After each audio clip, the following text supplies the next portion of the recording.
在就要接着再继续，我们后面还有2场很精彩的演讲，相信大家今天应该都有学到一些东西哦。我们真的觉得其实是一个知识的飨宴，虽然今天天气很热，不过这个知识应该也让我们的心很热吧，至少我是觉得是这样子哈。那也特别希望，如果你们有学到一些，你觉得让你以前就是跟你以前的这个接收到不一样的话，那你不要怀疑，因为我们今天讲的都是。我们科学上不能说正确不正确啦，就是说其实这些是经过研究的。刚才的2位学者，还有后面的2位都是真的真真实实、踏踏实实在做研究的啊。好，我们下一位的引言人呢是我们台湾营养学会的理事长，也是台北医学大学保健营养系的赵正瑞教授。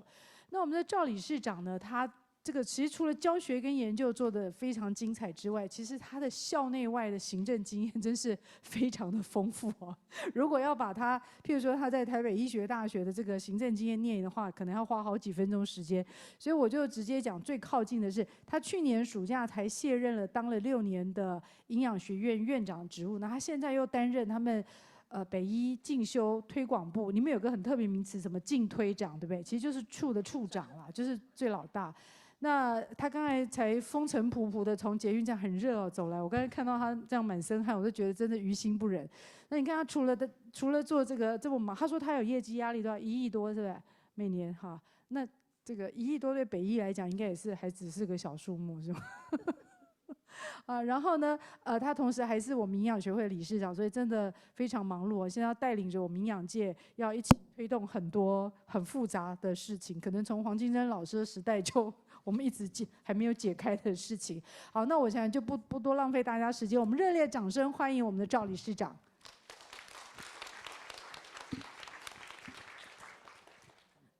感谢郭主任的介绍。王理事长，还有我们黄金珍老师，还有我们的郭主任，还有我们的董老师，还有我们的我们的 special guest Hayabuchi 老师，还有各位ladies and gentlemen, good afternoon。皆さんこんにちは。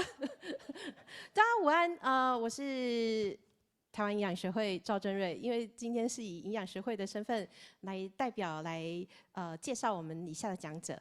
It's my great honor and privilege to introduce our guest today, Professor Hayabuchi.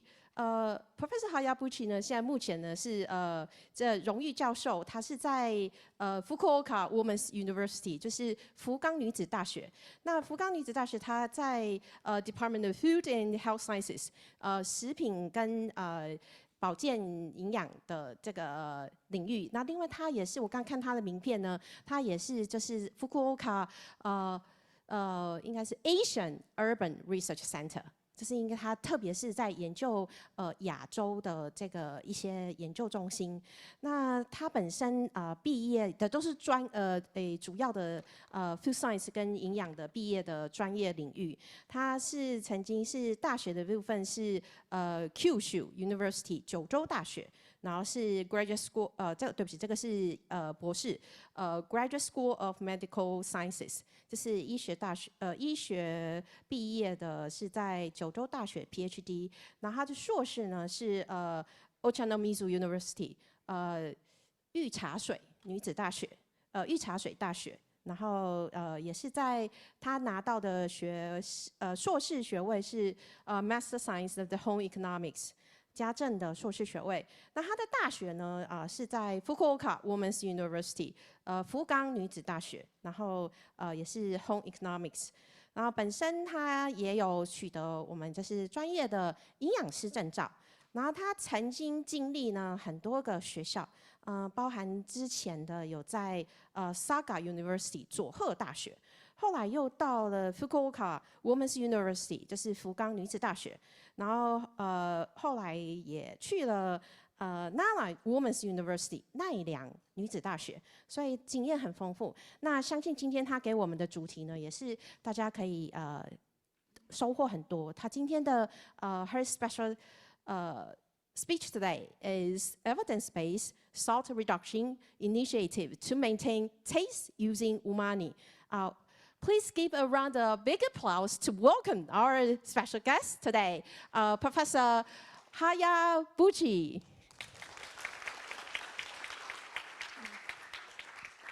Thank you very much for your kind introduction. I'm Hitomi Hayabuchi. I would like to express my sincere gratitude to Chair 1 of Taiwan Amino Acid Manufacturer Association and President Izutsu of Ajinomoto Company for this valuable opportunity. Today, my topic is evidence-based salt reduction initiative to maintain taste using umami. These illustrations are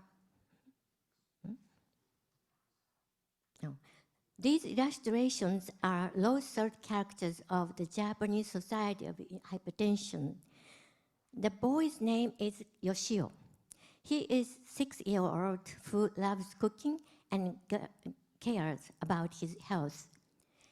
His cap is salt measuring spoon and always has blood pressure monitor on his arm. This little character is Yoshio's support alien and works as salt checker. The girl's name is Karina. She is classmate and friend of Yoshio, who loves eating, cooking good food, especially food rich in potassium. Her eco bag always contains fruit, vegetable, and milk iron.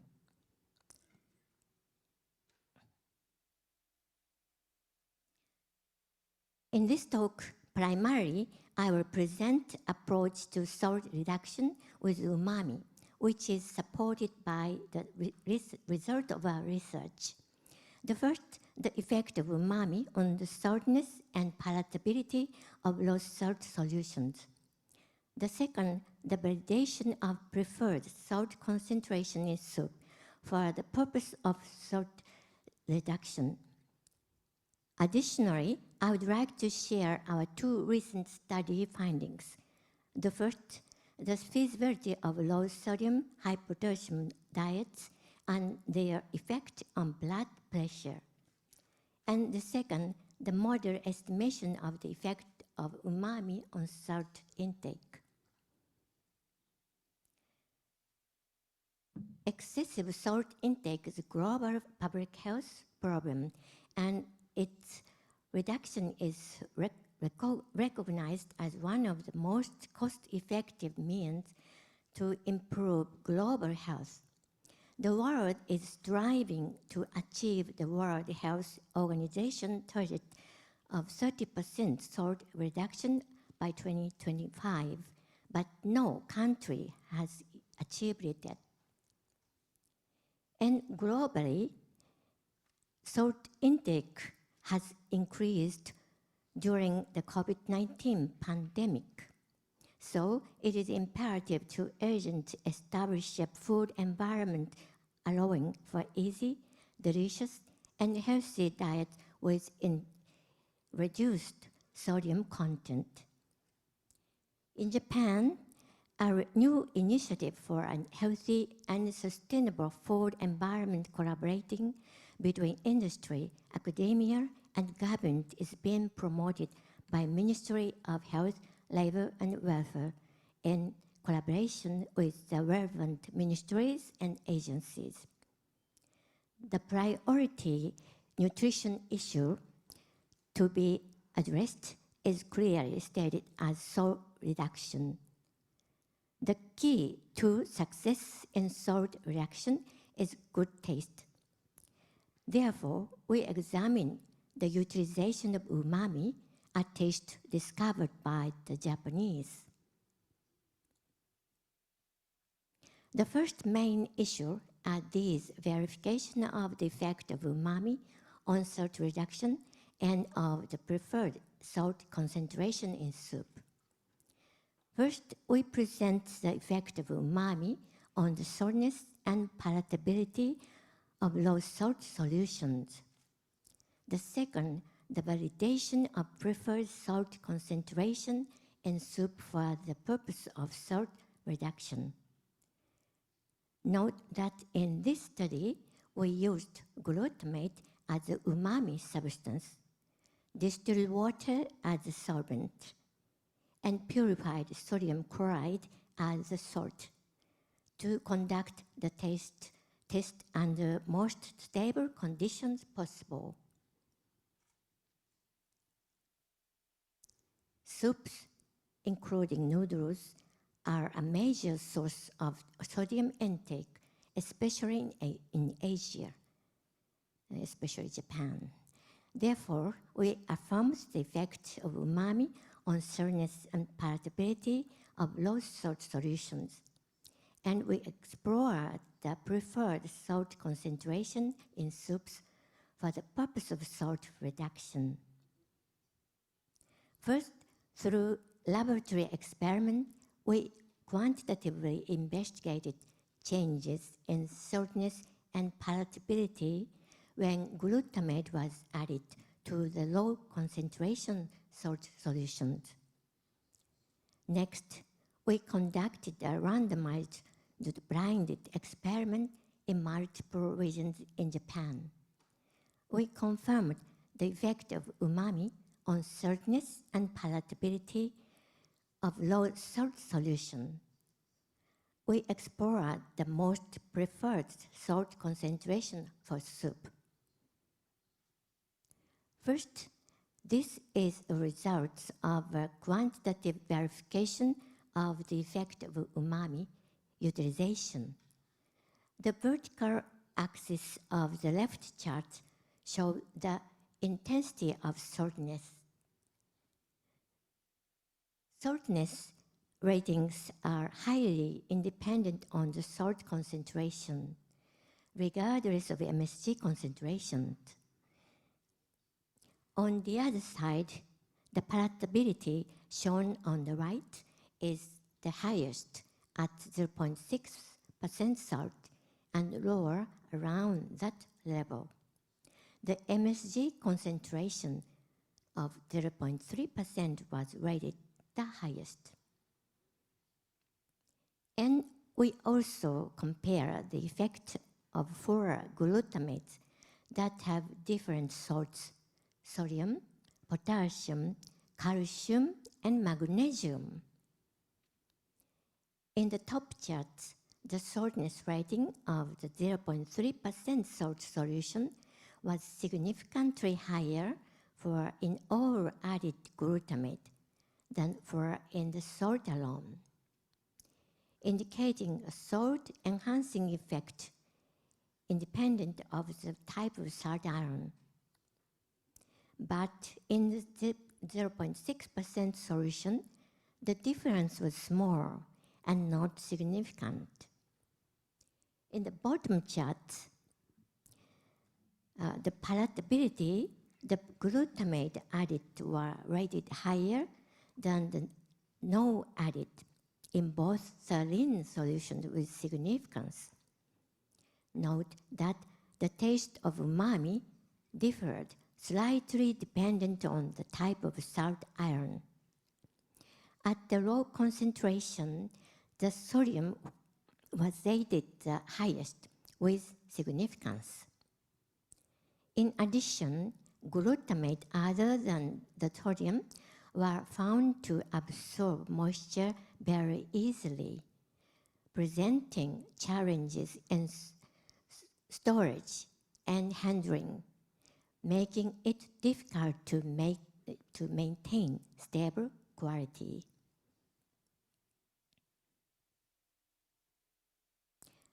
I would like to summarize what had been verified through laboratory experiments.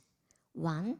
The saltness of the low concentration sodium chloride solution was highly dependent on the sodium chloride concentration, regardless of MSG concentration. 2. The palatability was the highest at 0.6% sodium chloride and 0.3% MSG, and lower before and after that level. Regardless of salt ion, saltness of the 0.3% sodium chloride solutions with glutamate were significantly highest than that of sodium chloride alone. 4. The palatability of the oral sodium chloride solutions with glutamate were higher than that of sodium chloride alone. And the sodium ion was the highest with significance. 5. MSG was found to be the most preferred and to be able to regulate a constant and stable quality solution. Next, I present a randomized blinded experiment in multiple regions in Japan. For the sensory evaluation, we used 3 levels of sodium chloride solution alone and their MSG added solutions. A total of 259 male and female students from 8 universities and 392 male and female participants in health seminar in 11 regions were surveyed all under the same conditions. The sensory evaluation was done in a randomized blinded manner using the VERSE visual analog scale method to evaluate the saltiness and palatability as the soup of the solution. These evaluations were carried out twice with different sample orders.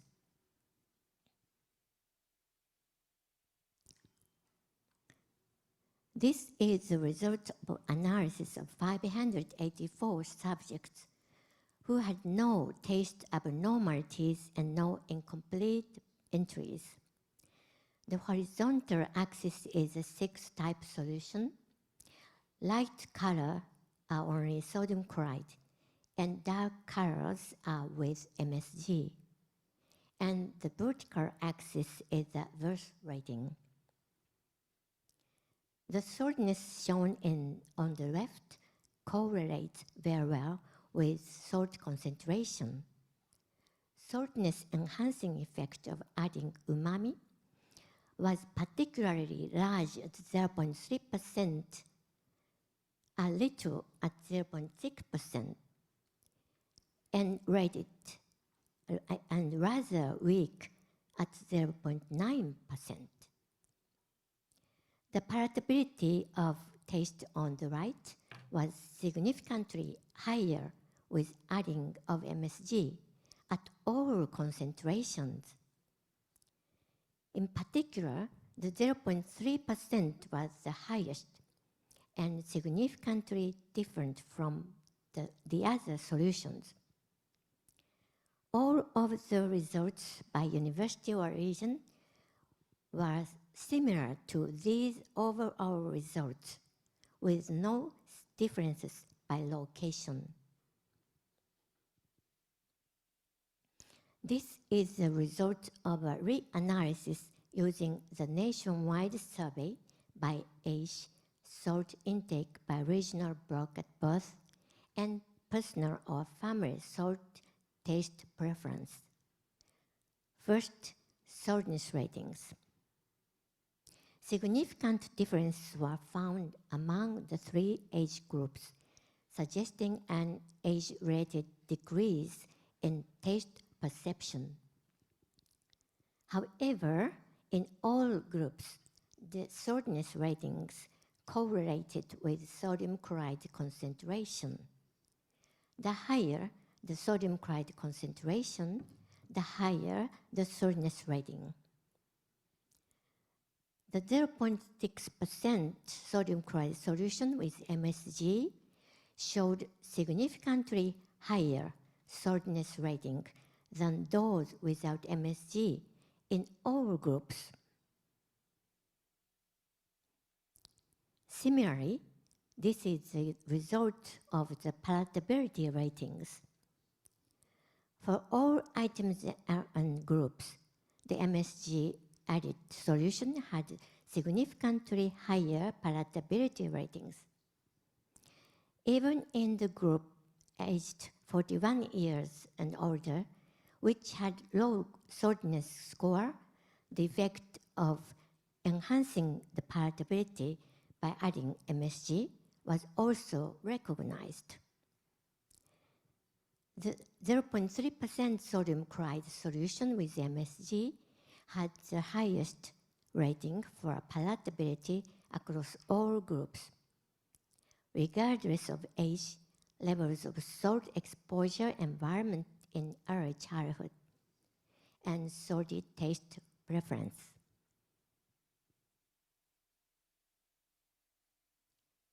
By the way, are you worried how much sodium content is in the samples used for the sensory evaluation? These are the 3 levels of sodium chloride solution alone. MSG monosodium glutamate contained 12% sodium.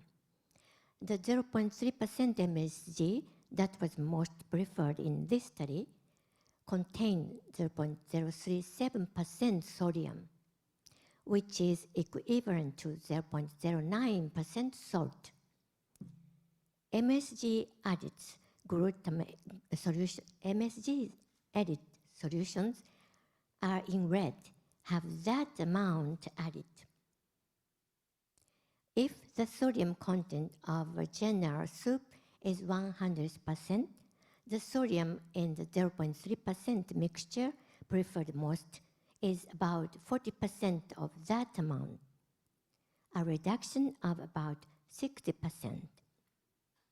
By using umami seasoning with salt equivalent less than 0.1%, the amount of salt used can be reduced to less than half without compromising taste, which is a significant salt reduction effect.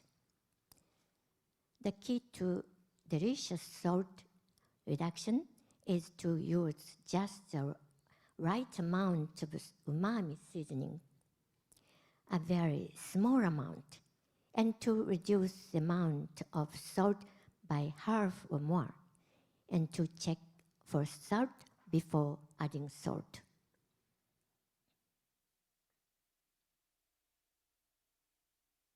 Here, we summarize a randomized blinded study conducted across multiple locations in Japan.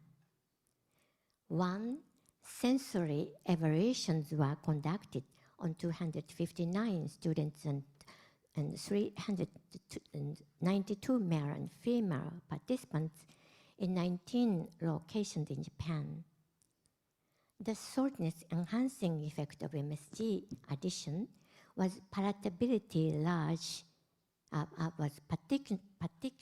large at 0.3% sodium chloride solution. 3, the palatability ratings were significantly higher containing MSG and were preferred the 0.3% sodium chloride solution with MSG most. 4, these results were observed regardless of age, levels of salt exposure, environment in early childhood, and salty taste preference. 5, the sodium content of the most preferred solution was about 40% of the general soup, suggesting the possibility of a 6% salt reduction. Now, please look at this figure again. Saltness enhancing effect of adding umami is large at low salt concentration. However, at higher salt concentration, MSG may weaken the saltness. So MSG must be used wisely because it works to enhance the saltness at low salt, but to suppress at high salt.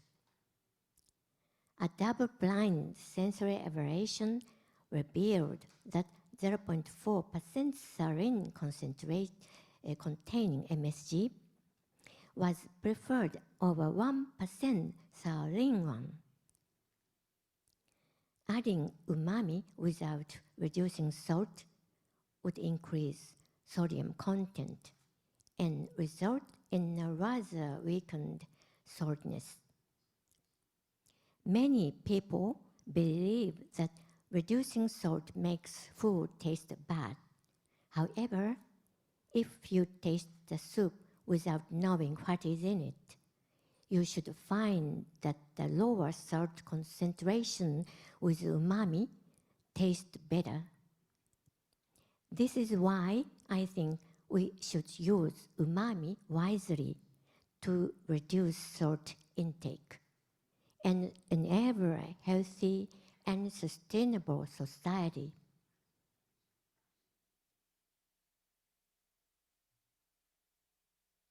So far, the low concentration salt solutions were found to enhance saltiness and palatability with an appropriate amount of umami. Sodium chloride 0.3% with MSG 0.3% was explored as the most preferred concentration in soup. This is suggesting that using just the right amount of umami seasoning can reduce excessive salt intake.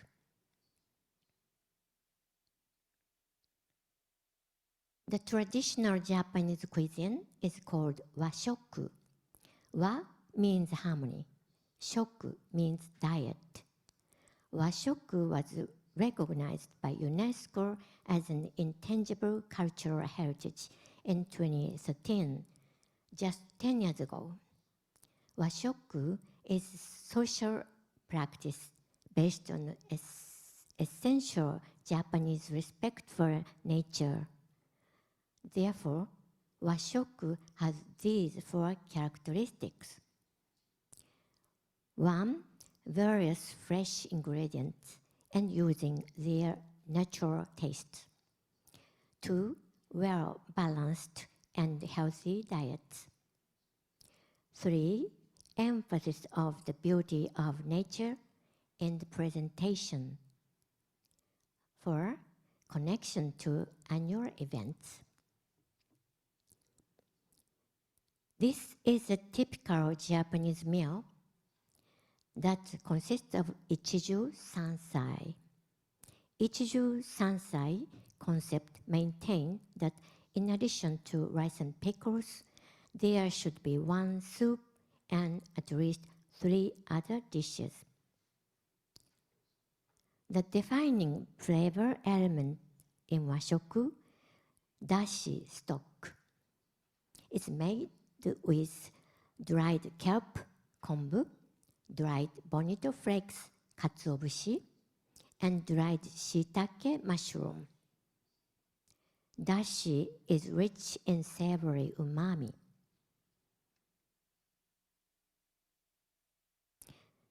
As Japanese cuisine is based on 1 soup and 3 dishes, soup is indispensable.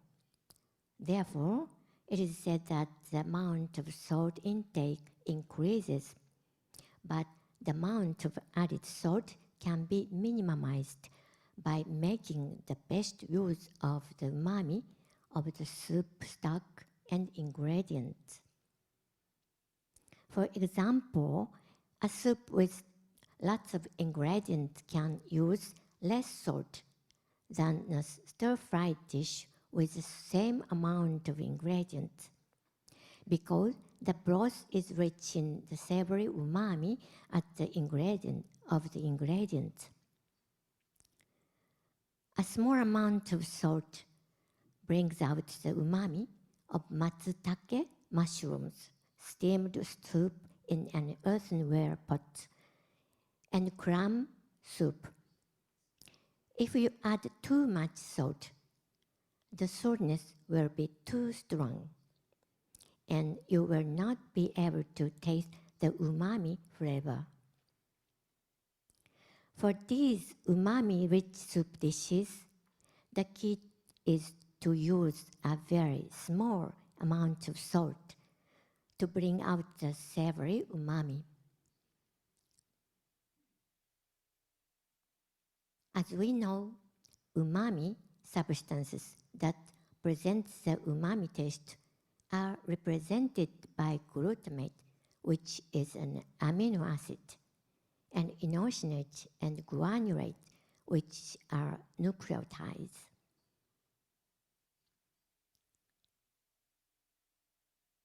Glutamate is the most typical umami substance contained in many foods and is particularly abundant in dried kelp, tomatoes, and cheese. Inosinate is found in animal-based foods such as dried bonito flakes and cured ham, while guanylate is found in dried mushrooms such as dried shiitake mushroom. The strength of umami is synergistically enhanced when glutamate is combined with inosinate and guanylate. In addition, general dashi is also enhanced by the aroma and sourness of the ingredients.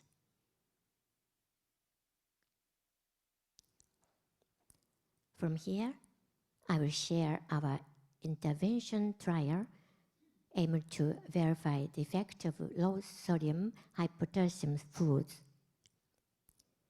You may have heard that sodium raises blood pressure and potassium suppresses the rise in blood pressure by promoting the excretion of sodium.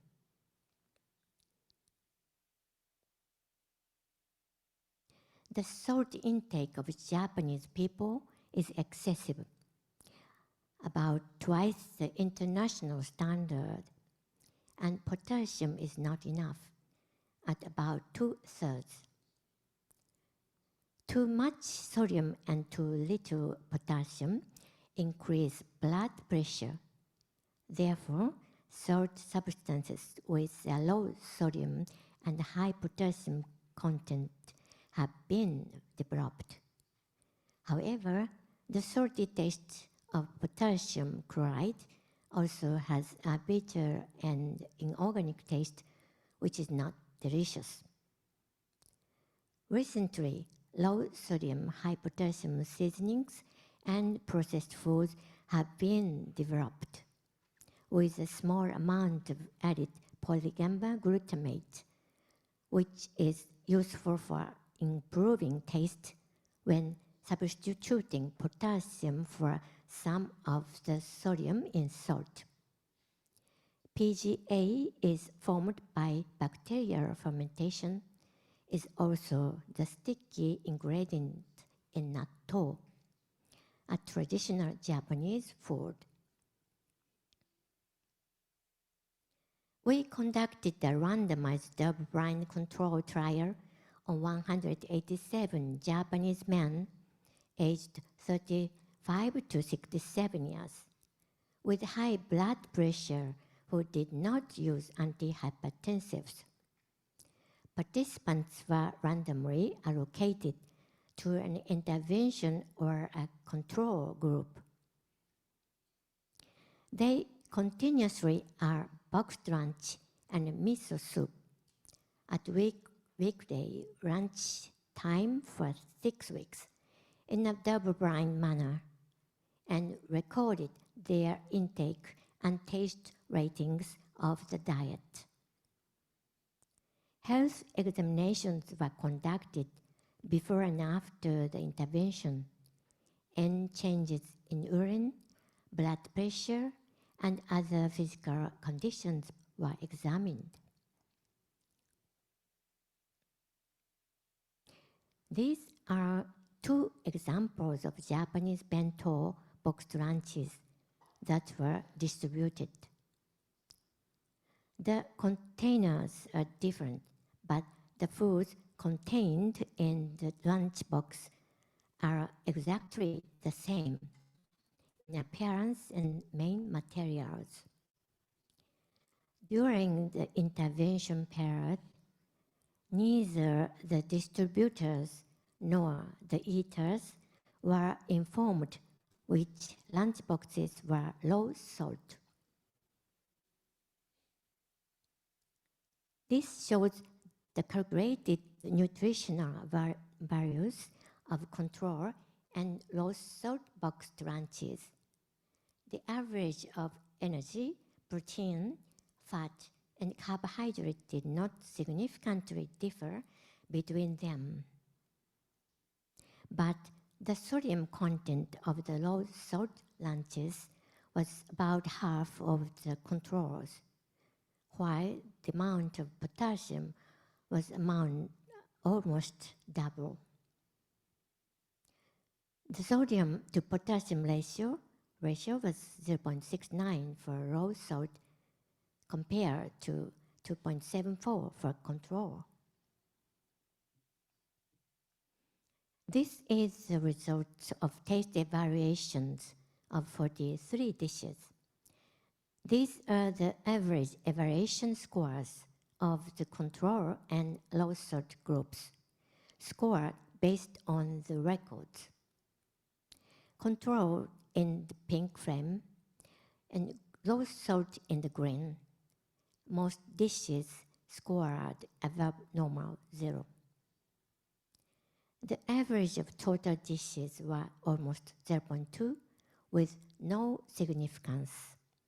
So, the intervention diets were found to be consumed without compromising taste, just like the control diet.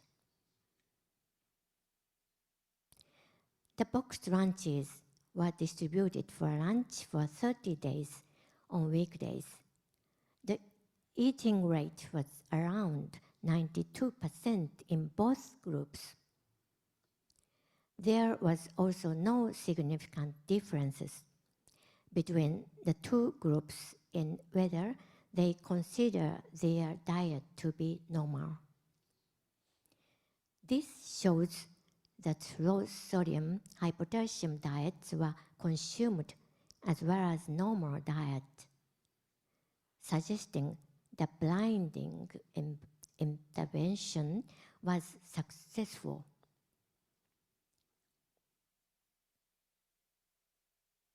This shows the changes in 24 hours urinary excretion of sodium and potassium before and after the intervention. Sodium decreased in both groups, with a slightly greater decrease in the green intervention, but no significant difference. On the other hand, potassium increased in the intervention group and decreased in the control group, showing a significant difference between the two groups. Similarly, the changes in the urinary sodium to potassium ratio was also significantly different between the groups, with a large decrease in the intervention group. This showed the changes in blood pressure before and after the intervention. The mean systolic blood pressure did not change in the intervention group, but increased in the control group. The mean difference in change in systolic blood pressure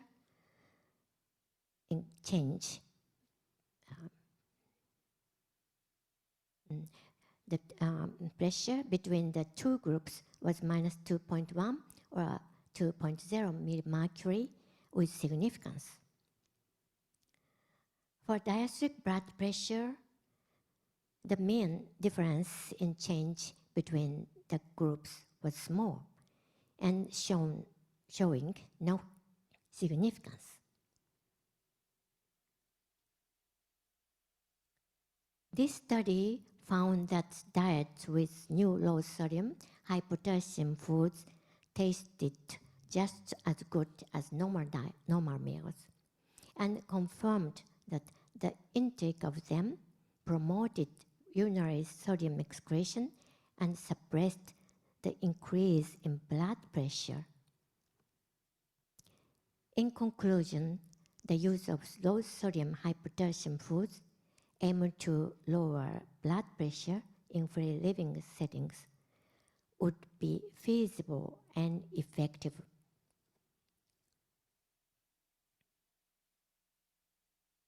Finally, I would like to share the research of model estimation of the effect of umami of salt intake by Dr. Shuhei Nomura and his group.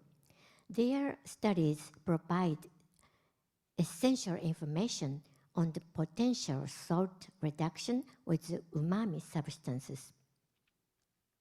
I will introduce their research using the 5 slides, including this one, which were provided by Dr. Nomura. The use of umami compounds such as glutamate, inositol, and guanylate has been widely proposed as a healthy and natural way to reduce sodium intake. They provided new data, including data indicating that the use of umami ingredients may be an effective way to reduce salt intake. How much would the dairy salt intake be reduced if market share of low sodium foods with umami compound increased to 100%? Based on these resources, they conducted an analysis by combining intake weight and salt intake for each food group. The potential for salt reduction through the utilization of umami compounds and the market share of the low sodium foods by each food group. This is a distribution of daily salt intake of Japanese adults. The gray bar indicates the current distribution of daily salt intake in 2016. The average is 10 grams. The red bars indicate the distribution of daily salt intake after the universal incorporation of umami compound into food items. The estimated average is 7.7 grams. It was suggested that the average daily intake can be reduced by 22.3% using umami compounds. This is a distribution of daily salt intake of adults in the United States. The gray bars indicate the current distribution. The average is 8.4 grams. The red bar indicates the estimated distribution. The average is 7.2 grams. There was suggested 13.5% salt intake reduction using umami compounds. Similarly, this is the United Kingdom result. The gray bars indicate the current daily salt intake distribution. The red bars indicate the estimated distribution. There was a suggested 18.6% salt intake reduction using umami compounds. They conclude that umami could be a promising candidate for salt reduction. Finally, this presentation is the result of work conducted with these researchers and collaborators. I would like to thank them, all research staff, supporters, and participants. Thank you very much for your kind attention. Thank you so much, Dr. Hayabuchi. Thank you for your detailed introduction of your evidence-based research. Thank you so much. 我们再一次热烈掌声，谢谢 Dr. Hayabuchi， 谢谢。Thank you。掌声不要断好了，我们还没下台。Thank you。所以大家刚才又看到，从不同的实验设计，再一次的来告诉我们，你怎么样？如果你可以很聪明的使用Umami的话，你可以降低你的钠的这个使用。刚才有没有